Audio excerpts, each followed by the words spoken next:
Many thanks for joining us on the Value Chain TV News Update. I am Ese Ufoma with the news. And on the news update, the Inspector General of Police, Kayode Egbetokun, has reported that the recent nationwide protest resulted in the murder of a policeman, injuries to several officers, and damage to police stations. He called the unrest a mass uprising and confirmed the police personnel had been placed on red alert. In another development, protesters with Russian flags were seen in Kano and other northern states. Nigerian police spokesman Olumuyiwa Adejobi announced that Ahmed Taylor has been arrested for mass-producing these flags and at least 30 protesters carrying them have been detained. Meanwhile, the Chief of Defense Staff, General Christopher Musa, condemned the flag display as a treasonable offense and promised legal action. In response to these developments, the Russian embassy in Nigeria denied any involvement, stating that the use of the flag does not reflect Russian government policy.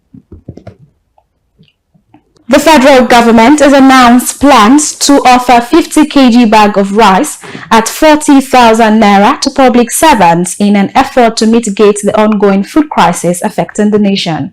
This was revealed in a letter from the Federal Ministry of Special Duties and Intergovernmental Affairs signed by the ministry's Director of Human Resources, Jayesimi Abimbola. According to the letter, interested employees are required to fill out a Google form available on the OHCSF website and submit it for approval to the Director of Human Resources. The process for payment and rice distribution will be managed by designated offices, with the chairman of the Joint Union Council of the Ministry overseeing the operation to ensure transparency. The federal government has issued a travel alert to its citizens in the United Kingdom due to escalating violence and disorder following recent riots. Kabiru Lawal provides more updates on the international news front. According to the spokesperson for the Ministry of Foreign Affairs, Eche Abu Ode, the unrest erupted after a tragic incident in Southport, northwest England, where 3 girls were killed and 10 others injured in a knife attack during children's dance class last Monday. The attack, however, has been seized upon by anti-immigrant and anti-Muslim groups who have spread misinformation suggesting the suspect was an immigrant and radical Islamist. However, police have clarified that the suspect is a British national and is not treating the incident as terrorism.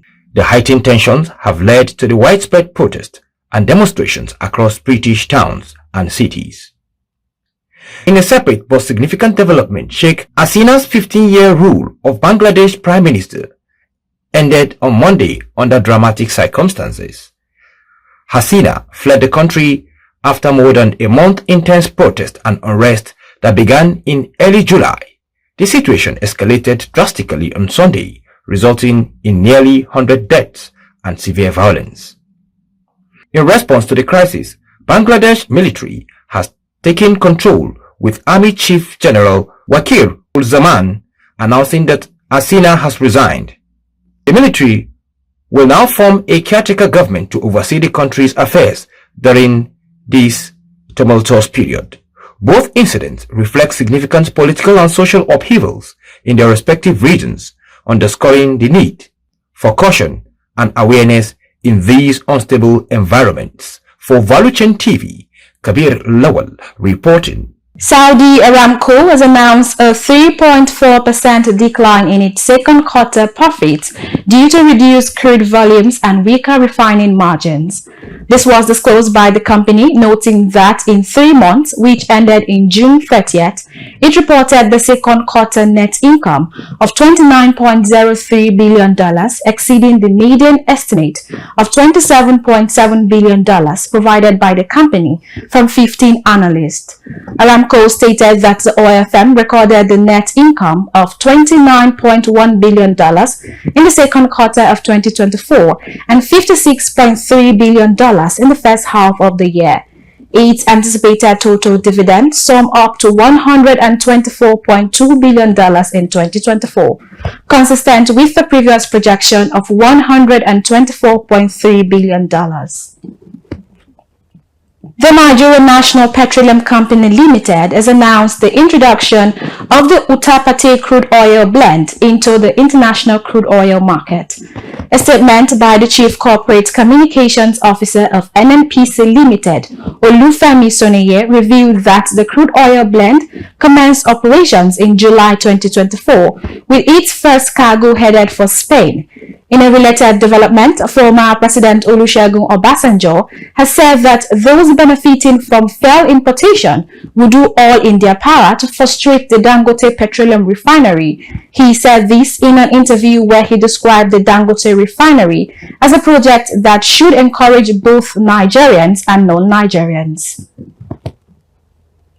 The House of Representatives has dissolved the existing ad hoc joint downstream and midstream committee, which it set up to investigate the importation of contaminated petroleum products, the lack of crude oil for domestic refineries, and other crucial energy security concerns. Also, in a new report, S&P Global has revealed that there are chances that the United States will become the biggest supplier of crude oil to local refineries, leveraging its production capacity and pricing. This is coming years after Nigeria ceased to be the major supplier of crude to the United States. The Federal High Court in Lagos has ruled that the sale of Nigeria Air Limited to Ethiopian Airlines is null and void.